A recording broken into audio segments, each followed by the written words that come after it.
Desgustado el alcalde María Isabel Climoco con el presente estado del aeropuerto local. Según con el alcalde, durante el press conference na sitió este día, un international airport, el aeropuerto de la ciudad, pero malo el excusado de este. No hay agua, no hay tissue y jabón para usar el mga pasajero del facilidad. Fuera con este, mucho pa también mga cosa necesita el aeropuerto local, igual el mga push carts. Last Wednesday when I arrived, there were around 3 or 4 water receptacles. But out of these 3, 1 was not functioning and did not have water.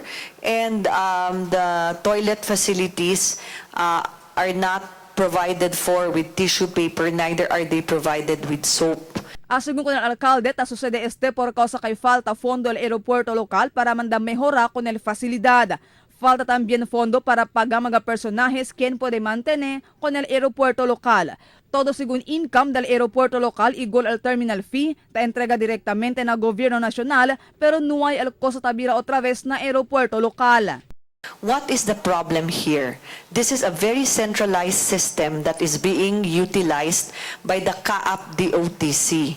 The funds that have been increased from 40 pesos and now that we pay 150 for terminal fees do not even go back to the Zamboanga City International Airport. All of the flights, there are more than 1,000 passengers that utilize the airport and pay for terminal fees. The funds are very centralized that go directly to the national government. Y habla para el alcalde que no quiere él disculpa más que con quien sobre con este asunto, pero para con él debe cambiar según este clase de sistema.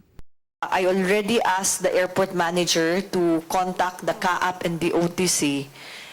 There must be a decentralization, that the money that we pay for terminal fees must go back to service the passengers of the terminal airport. Akil 150 katapaga kita. Next, they must also ensure that the winning bidders of these maintenance companies must be Zamboangueño or Zamboanga-based.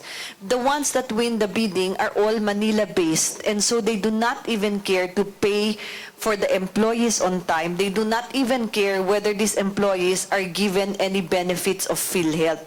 It has been always our congressional office, the local government office, that has been providing for the PhilHealth of these people. Mientras tanto, y habla el alcalde que hay mucha cosa por darle ayuda al gobierno local na aeropuerto local. Ta incluye aquí el asphalt overlay del runway, comprada del mga push carts para na arrival area y otro pa. Marifita Mayo, Dateline Zamboanga.